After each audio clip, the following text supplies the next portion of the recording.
se repiten tema de ruptura prematura de membrana.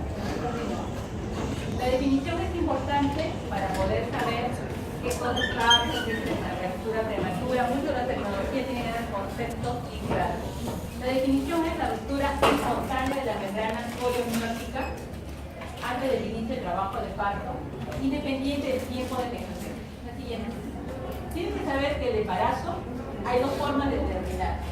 Una es el aborto y una es el parto. ¿Cuándo hablamos de aborto? Cuando tenemos un embarazo que antes de las 22 semanas se pierde, se interrumpe. O el bebito pesa menos de 500 gramos. Según la OMS, esta definición a partir del 28 de marzo de 2009. Antes decía que a partir de las 20 semanas para atrás se consideraba como aborto. Ahora no.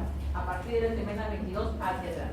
Y un parto es la interrupción de este embarazo cuando tiene más de 22 semanas de gestación. Entonces, ¿por qué dice independiente de la edad gestacional? Porque puede tener 23, puede tener 25, puede tener 35, puede tener 40, puede tener 41, 42 semanas.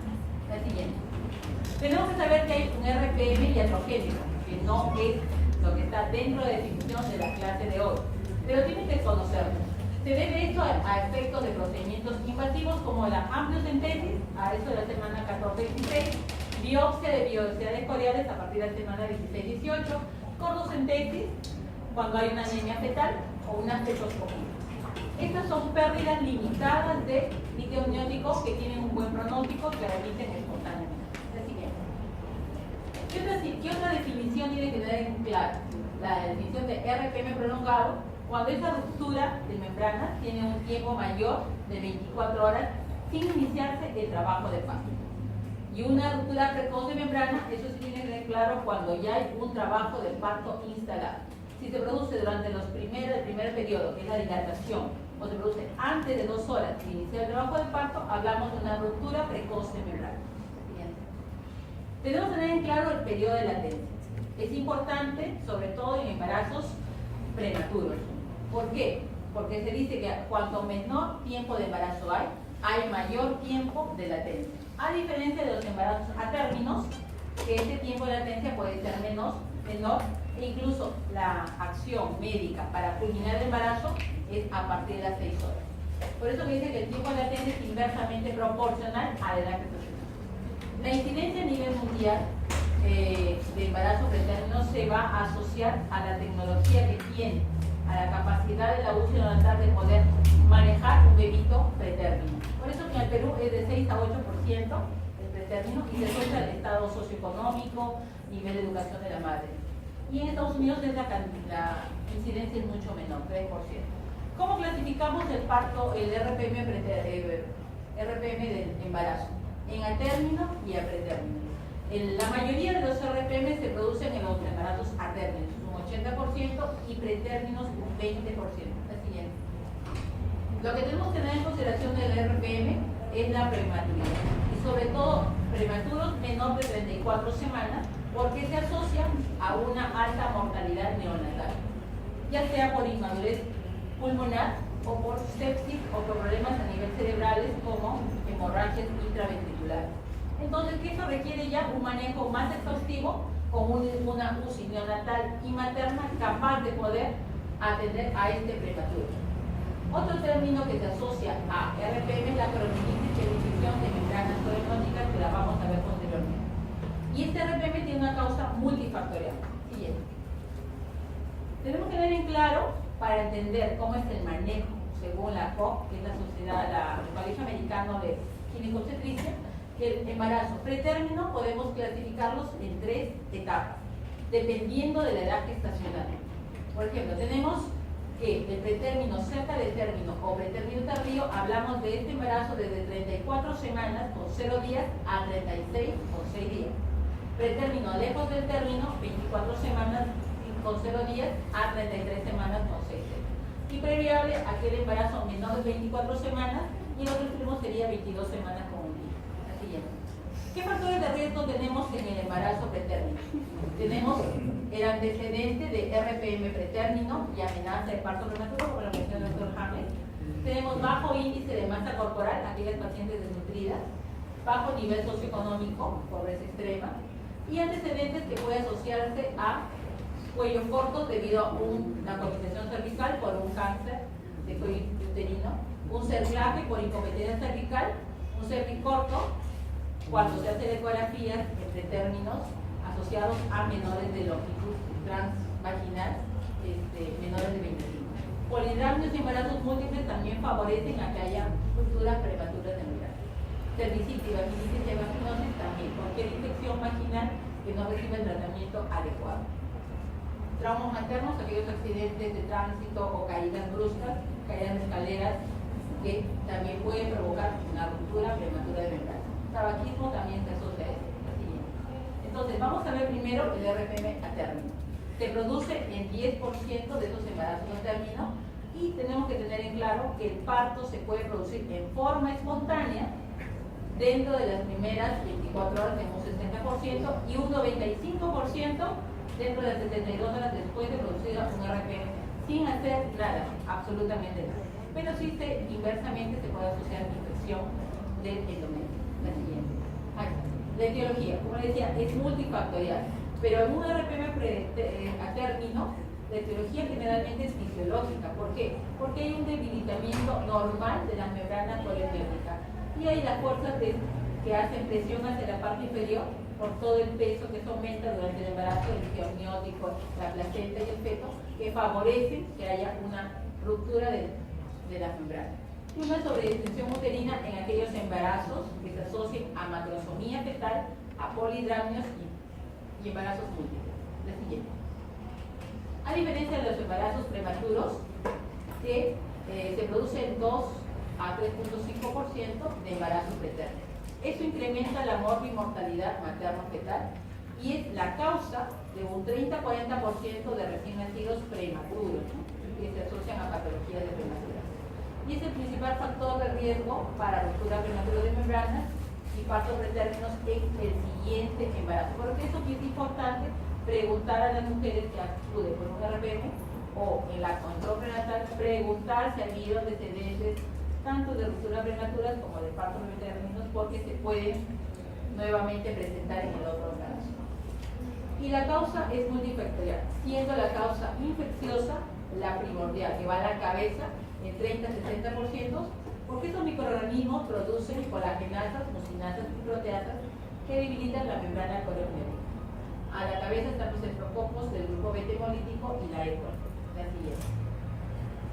Entonces, a diferencia del embarazo a término, que es por causas fisiológicas, el pretérmino se debe a mecanismos patológicos, como la infección intraamniótica, que ya les mencioné, 30-60%, defecto en la producción del colágeno, en el síndrome de Ehlers-Danlos, que se presenta eso, la sobredistensión por hidrámeos que se instalan desde muy tempranas edad gestacional y embarazos múltiples de 3-4 bebitos. Y las hemorragias persistentes, como pueden ser placenta previa, DPP, pasa previa. ¿Qué complicaciones puede haber en el recién nacido? En las causas, complicaciones maternas. Poliomelitis va a la cabeza, porque aquella mujer que tiene mayor tiempo de ruptura puede infectar las membranas y producir una serie de complicaciones que pueden llevar a la sepsis, incluso ingresar a UCI por una sepsis refractaria al tratamiento. Puede presentarse también DPP, una endometritis y una sepsis materna. ¿Qué complicaciones tenemos? A la cabeza, prematuridad, que se asocia a hemorragia intraventricular, hiperbilirrubinemia y enterocolitis necrotizante. También puede haber infecciones, afecciones respiratorias, afecciones neurológicas del recién nacido, compresión del cordón umbilical, sobre todo porque hay disminución del líquido amniótico, un síndrome de dificultad respiratoria, que es la más frecuente en embarazos a término, y la sepsis neonatal. ¿Cómo hacemos el diagnóstico de ruptura prematura de membrana? Aquí la clave es muy importante la historia clínica, sobre todo la anamnesis.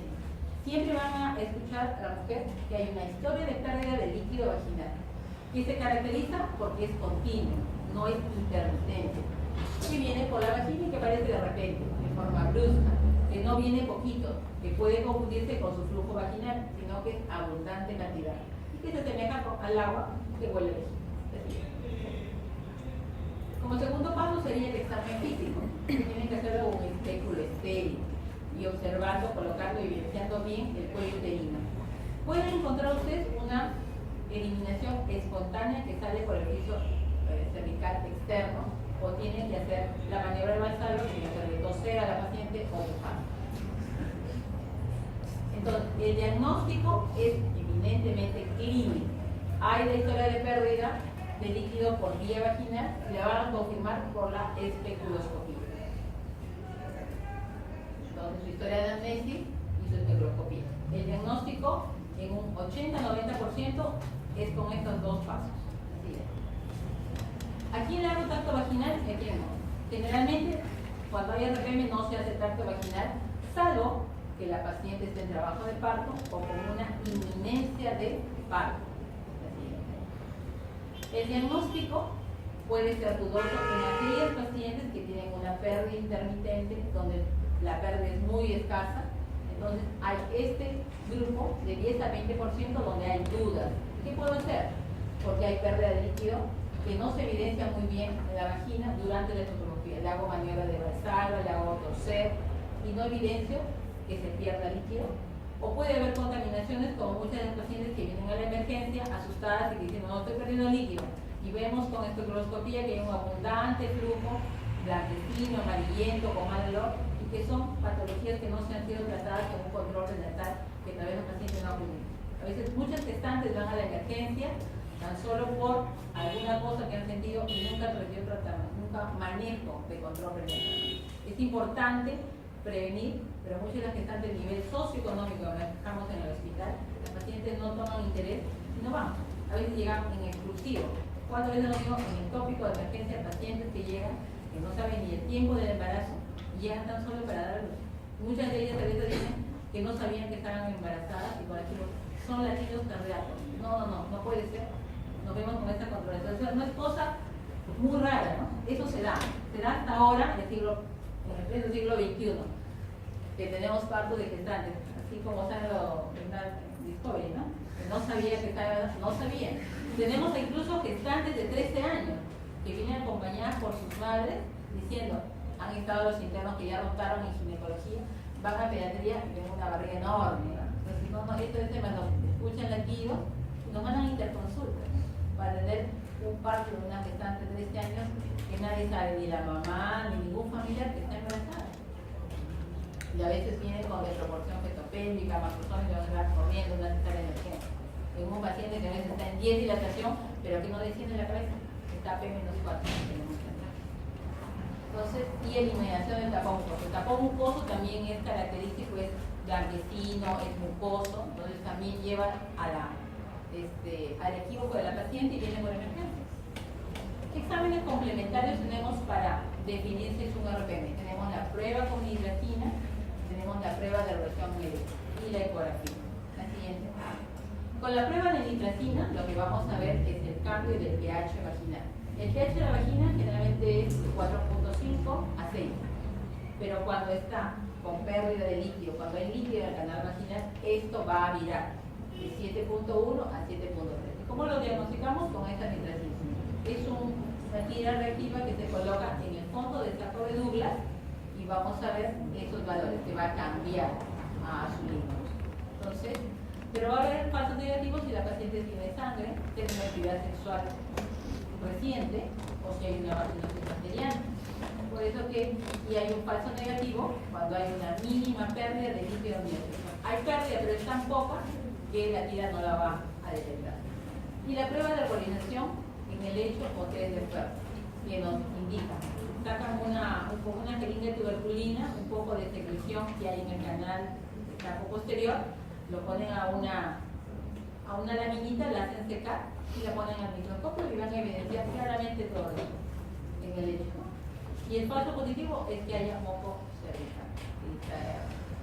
Y la ecografía, que nos va a ayudar determinando la cantidad de líquido amniótico. Puede ser en forma semi-cuantitativa cuando yo valoro los pozos de toda la barriguita y busco el pozo más grande, ¿no? Entonces puedo medir. Cuando hago tan solo la valoración semi-cuantitativa, voy a buscar un pozo, el pozo más grande que hay. Si tengo entre 30 y 80 milímetros en un solo pozo vertical, puedo decir que no hay disminución. Puedo decir a ciencia cierta que no hay igual. Pero si yo miro con el índice de ida, voy a tener que medir en los 4 cuadrantes.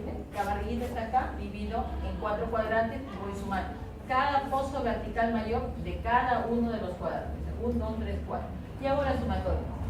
Si el valor del índice de ida está entre 80 y 200, este líquido está en valores adecuados. Pero también me puede decir que hay, no puedo confirmar que no hay RPM, porque si yo tengo uno de 200 y he perdido un poco de líquido, puedo estar en 90 y todavía incluso yo ver al espéculo que está perdiendo.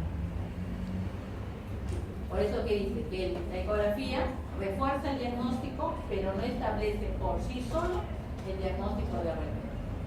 La siguiente. ¿Cómo hago mi manejo de un RPM?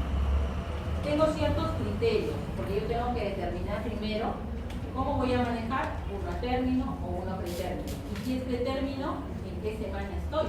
Porque yo puedo tener uno de 35 semanas que no lo voy a manejar igual que uno que tenga 29 y otro que tenga 23. Entonces, todo eso va cambiando. Entonces, primero tengo que saber mi edad gestacional.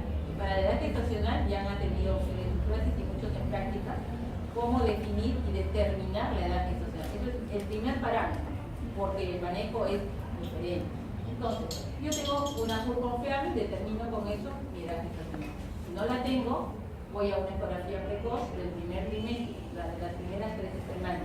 Si no hubiera, puedo tratar del segundo o puedo tratar del trimestre, que más o menos me va a dar, aunque el rango puede ser mayor de error. Y si no tuviese nada, tengo la altura uterina, que ya saben, lo multiplican por 8 y dividen entre 7 y más o menos van a saber cuánto tiempo de embarazo tiene la gestante. La presentación fetal también. Usan sus maniobras de Leopold, usan el tacto vaginal. Si es una paciente obesa y no definen bien, hacen el tacto vaginal y ven si están tocando el polo cefálico, porque es muy diferente del polo coládico. El otro son huesos y el otro no, tiene partes blandas. Y la ecografía, por último, si no tienen no pueden definir bien cómo es la presentación. El bienestar fetal es otro parámetro, otro criterio para saber qué hago yo con esta ruptura prematura de verdad. Hago mi cardiografía para ver bienestar y mi ecografía Doppler para ver si no hay otras patologías, porque puede asociarse una RPM a preeclampsia y puedo tener ya una alteración de la arteria umbilical, una alteración del flujo cerebral o una alteración del ducto venoso que me dice no, este embarazo tiene que culminar porque tiene agregado una patología de hipertensión del embarazo. Y tenemos que determinar también que si hay infección intrauterina.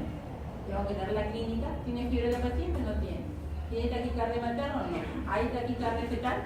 Si hay todos estos parámetros, clínicamente me está diciendo que este no es un RPM convencional, sino que está sobreagregando una infección. Tengo que tener mis exámenes de laboratorio que me van a reforzar esto, ¿no? Entonces aquí está el manejo cronológico del RPM, ¿no? Cuando es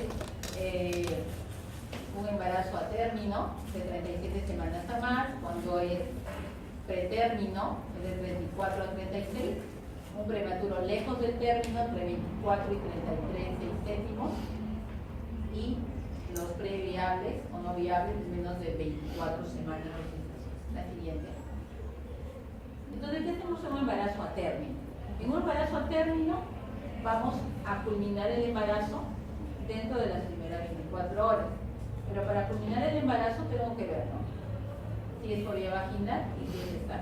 Siempre y cuando este RPM no me conlleve signos de infección. Si hay infección, se culmina a dudar inmediatamente. Si tengo entonces un embarazo a término, ¿por cuándo termina vía vaginal? Es una cesárea. Cesárea hay indicaciones expresas. Si es una primigenia o pretemporálica, tengo que acabar de decir porque eso no me va a dar chance a que sea un parto vaginal. Tengo una cesárea anterior 2 veces con RPM, no le voy a dar chance vaginal. Tengo un feto macrosómico con 4,5 kilos, confirmado por ecografía, con perímetro abdominal de 350, tampoco me lo voy a dar chance vaginal. Hay ciertas patologías que yo voy a terminar sí o sí por cesárea, ¿cierto? Y por vía vaginal, si tengo un fetito de 3,5 kilos o una buena pelvis con antecedentes de parto adecuados en embarazos anteriores, entonces evalúo que un índice de infección. Si Si un glicerilo está menos de 7, puede ser una maduración cervical.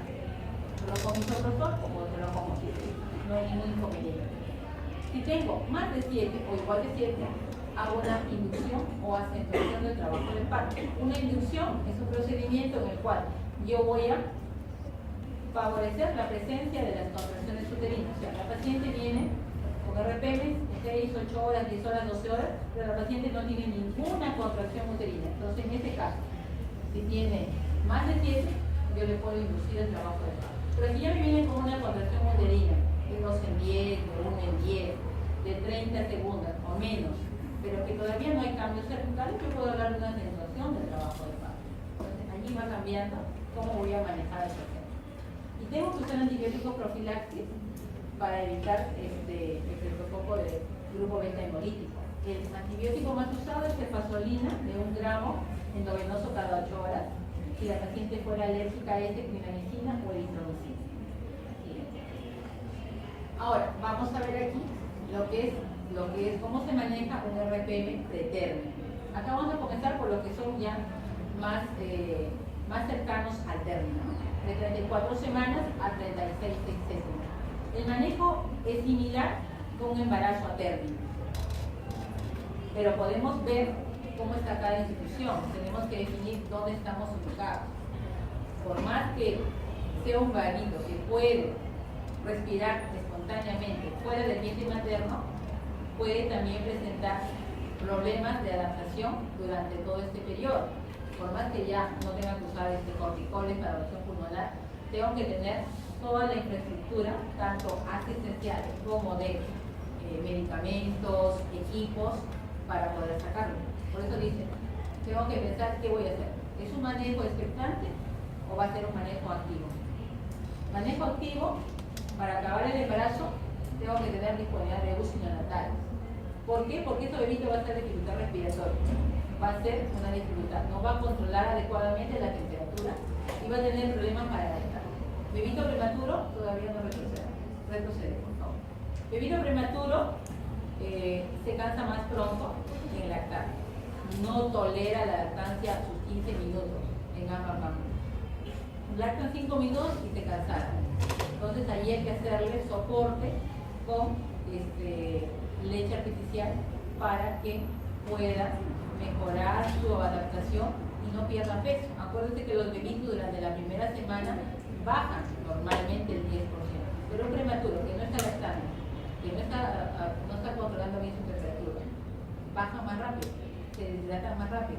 Entonces hay que tener todo esto considerado para atender a un recién nacido pretérmino lejos del término.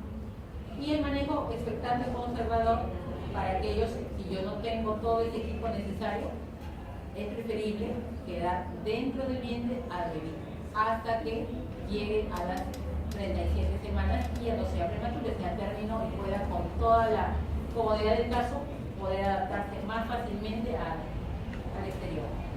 Siguiente. ¿Qué hacemos con un RPM pretérmino? En aquel embarazo de 24 semanas a 33 o 6 días. El manejo es expectante, salvo que haya una infección como la coriomielitis. Entonces, hago un manejo expectante y por eso, salvo que haya infección o ya una alteración en el vientre materno, si tengo una preeclampsia sobreagregada, tengo alteración del flujo, hay una inversión del flujo cerebro umbilical, tengo que terminar este embarazo. ¿Qué hago durante todo este tiempo si hago un manejo expectante? Tengo que usar antibioticoterapia para prolongar ese tiempo de latencia, o sea, que aumente el tiempo que está dentro del vientre uterino. Puede ser 7 días, puede ser una semana, 2, un mes. Todo ese tiempo va a favorecer que el bebito vaya creciendo dentro del vientre materno. Entonces se usa un curso de 7 días de antibiótico-terapia. Según el Cochrane, tan solo se está recomendando un solo curso, no más. Que puede ser los 2 primeros días por vía endovenosa con ampicilina cada 2 gramos cada 6 horas, o eritromicina más eritromicina 250 cada 6 horas. Y los 5 días siguientes por vía oral, con amoxicilina de 250 cada 8, más eritromicina de 333 miligramos cada 8 horas. ¿Qué más hago? Hago un curso de maduración pulmonar fetal. que puede usar dexametasona o betametasona, de acuerdo a lo que haya en cada institución. Si es dexametasona, se puede usar, se usa 6 miligramos intramuscular cada 12 horas por 4 dosis. O sea, en 2 días y en 48 horas yo termino la maduración pulmonar. Si tengo betametasona, uso betametasona, 12 miligramos cada 12 horas por 2 días. ¿Qué más tengo que hacer? Voy a hacer una topólisis profiláctea, siempre y cuando no haya infección, siempre y cuando el bebito está perfecto dentro del vientre materno. Hago una topólisis profiláctea considerando que la maduración pulmonar tengo 48 horas para aplicar. Entonces, dentro de esas 48 horas yo no tengo que tener ningún tipo de contracción uterina. Por eso se llama topólisis profiláctea. A diferencia de la topólisis, que es como tratamiento por electrojames, si es que hay una amenaza de parto prematuro. Acá tan solo quiero topolizar al paciente por 48 horas, no más. Entonces, hasta que complete yo mi maduración y pueda sacar al bebito, si es que necesito y amerita sacarlo del vientre. También tengo que hablar de una neuroprotección, usando sulfato de magnesio. Acuérdense que el sulfato de magnesio no solamente evita las convulsiones, también reduce el riesgo de parálisis cerebral. Entonces también puedo usar hasta la semana 32. Según toda la bibliografía dice 32. 33 ya no me es necesario porque el bebito ya está con neuroprotección. ¿Qué más uso? Antibiótico para el estreptococo del grupo beta. Siempre y cuando el cultivo de la secreción cérvico-vaginal sea positivo. Si es positivo, le doy. Si es negativo, no tengo por qué darle este tipo de tratamiento. Yo uso cefazolina 1 gramo endovenoso cada 8 horas, o clinda o eritromicina. La siguiente. A diferencia acá, esta ya es la parte controversial y ética de la medicina, porque acá tenemos ya un RPM de un pretérmino previable que tiene menos de 24 semanas, tiene 23 semanas, 22 semanas. Y aquí hay que dar sí una explicación tanto a la familia como a la paciente de la viabilidad fetal que puede tener este embrión, de este fetito, si es que está del exterior. Por eso que es algo controversial. ¿Hay en RPM de 23? Sí hay. Pero muchas veces es incompatible con la vida. ¿Por qué? Porque todavía no hay la formación o el desarrollo completo de todo lo que es el pulmón. Entonces, por eso que dice acá el manejo de expectante o inducción del parto. ¿Por qué? Porque muchas veces las mamás se aferran y quieren, como cualquier mamá, tener un bebito y van a querer generalmente el manejo conservador. Pero acá tenemos la controversia, tenemos que ver esto. Pero aquí no está recomendado ni el uso de antibióticos, ni la profilaxis para el estreptococo del grupo beta, ni el uso de maduración pulmonar, porque todavía no está formado el pulmón, ni topólisis, ni neuroprotección con sulfato de magnesio. Por eso que es importante explicar a la paciente que se puede hacer todo lo posible de prolongar el bebito con cierta cautela dentro y que se le explique bien claro a toda mamá que si hay riesgo de infección, si apenas hace taquicardia materna, taquicardia fetal, hay secreción purulenta, que ese líquido amniótico infectado, se termina el embarazo sí o sí. Entonces, ahora, el siguiente tema es corionitis. Como ya hemos hablado, es la inflamación aguda de las membranas, tanto amnios y corio y de la placenta. La siguiente. ¿Qué genes están implicados en esta corionitis? Tenemos Uroplasma plurolíticum, Mycoplasma somini, anaerobios, como Gardnerella vaginalis y bacteroides,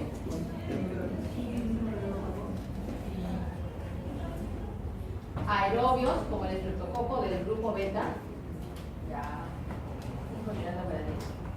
gram negativos como E. coli, y que estos estreptococos del grupo beta hemolíticos y E. coli pueden llevar a una sepsis neonatal.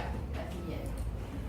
Hay unos criterios para hacer diagnóstico de corionitis, que son los criterios de Gleason.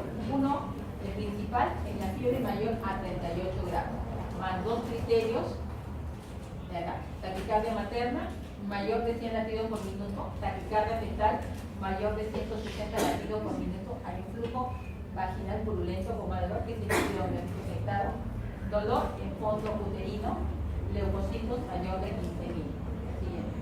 Entonces, el tratamiento cuando hay corionitis es terminar el embarazo sí o sí, y cobertura antibiótica para gram positivo, gram negativo y alerón. Acá, hay casos clínicos que les estoy presentando para que más o menos tengan cómo resolver. Acá tenemos una mujer de 33 años con GESA 3 para 1011, con gestación de 38 semanas, por ECO 1, que acude por pérdida de líquido vaginal desde 15 horas asociada a contracciones uterinas de moderada intensidad. Persigue movimientos fetales, niega sangrado vaginal. Al examen físico, una altura de 32 semanas, de 32 centímetros, el longitudinal encefálico derecho, latidos cardíacos fetales 148 y dinámica uterina 3 en 10, dos cruces 40 segundos. Especuloscopía se observa el líquido amniótico que sale por el plexo rectal externo, irregular cantidad y mal olor. Tacto vaginal, todo dilatación, incorporando 80, membranas rotas con líquido claro, sin mal olor y APC. ¿Cuál sería el diagnóstico más apropiado?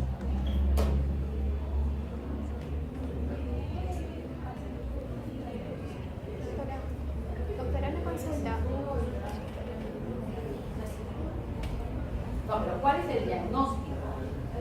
RPM en embarazo. El examen no va a ser complejo, va a ser un caso clínico y tienen que fijarse las cosas principales, ¿no? Uno, edad gestacional, lo tienen allí. RPM en embarazo a término o RPM a término. Ya. ¿Y cuál sería el manejo? Expectante, porque ya tiene que estar conmigo en su trabajo de parto.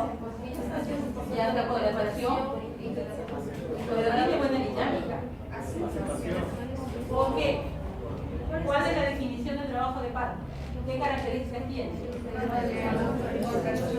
Tiene 3 contracciones en 10, entre 20 y 60. Esa es la patente del trabajo de parto.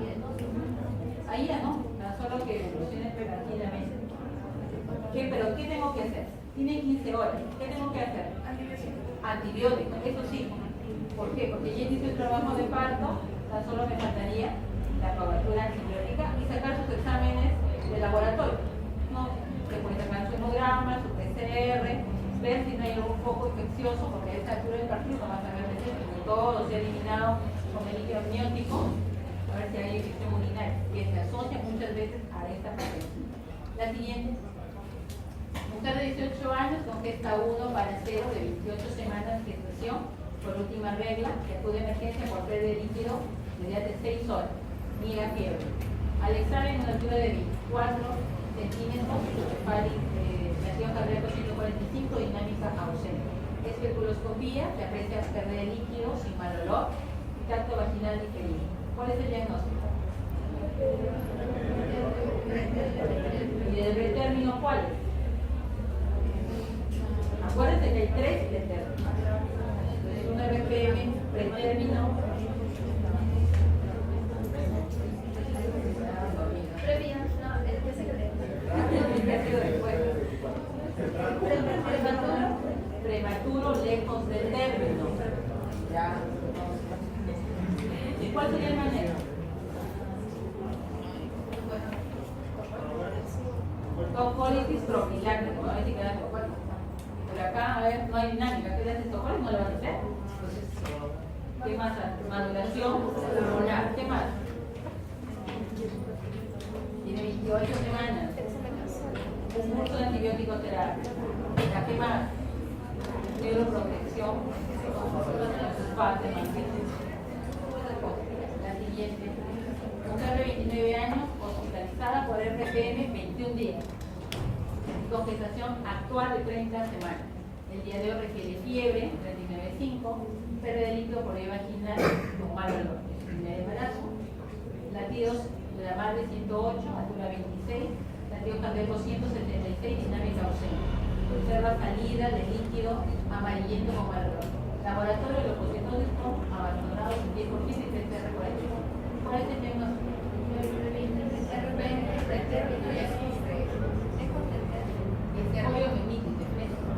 Poliomielitis puede ser a cualquier edad del embarazo, puede ser pretérmino, puede ser a término.